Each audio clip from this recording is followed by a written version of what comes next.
সকালবেলা চেল্লামিল্লির আওয়াজে ঘুমটা ভেঙে গেল। উঠে দেখি এখানে উঠোনের মধ্যে এত সবজি কাটা, এত মাছ ধোয়াধুয়ি চলছে। তবে আমার সকালটা একটু লেট করেই হয়েছে, এখানে আবার মাছ বাছাবাছিও চলছে।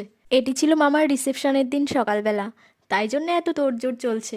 এখানে মামা রেডি হয়ে গেছে আনুষ্ঠানিকভাবে মামির ভাত কাপড়ের দায়িত্ব নেওয়ার। তবে আমি চুপি চুপি মামাকে বললাম, মামা এই দায়িত্বটা এড়িয়ে গেলে হয় না? মামা বলল, ধুস, সে আবার হয় নাকি। তাড়াতাড়ি করে লাঞ্চটা কমপ্লিট করে আমি আর আমার বোন বসে পড়েছি মামিকে সাজাতে। তবে এখানে আমাদের কেউ বিচার করতে আসবেন না, আমরা কোনো প্রফেশনাল মেকআপ আর্টিস্ট নই।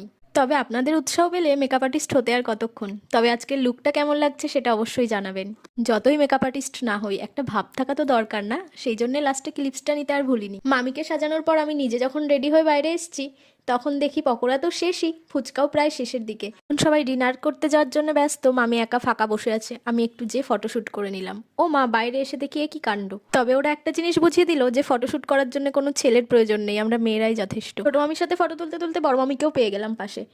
বড় মামির যখন বিয়ে হয়েছিল তখনের ফটো আমার জানি না আর আছে কিনা, তখন আমি খুবই ছোট। দেখতে দেখতে রাত 12টাও বেজে গেল, আর আমি আর আমার বোন মিলে একটা সারপ্রাইজ কেক কাটিং প্ল্যান করেছিলাম আমার বরের জন্যে, কারণ ওর বার্থডে ছিল এই দিন। আমি একটু সারপ্রাইজ দেওয়ার প্ল্যান করেছিলাম, কিন্তু পরে আমার বরের মুখে শুনি যে ওনাকে আমার বার্থডের গিফটের প্যাকেটটা দেখেই বুঝতে পেরে গেছে ওর মধ্যে কি আছে। ওটা দেখলেন আর এক্সচেঞ্জটা দেখবেন না? দাঁড়ান, মানিব্যাগটা এক্সচেঞ্জ দেখে যান। আমি আগের থেকে হাল জানতাম, সেই জন্যই এরকম গিফটের প্ল্যান। আজকের ব্লগটা এখানেই শেষ করছি। আজকের মতন গুড নাইট সবাইকে।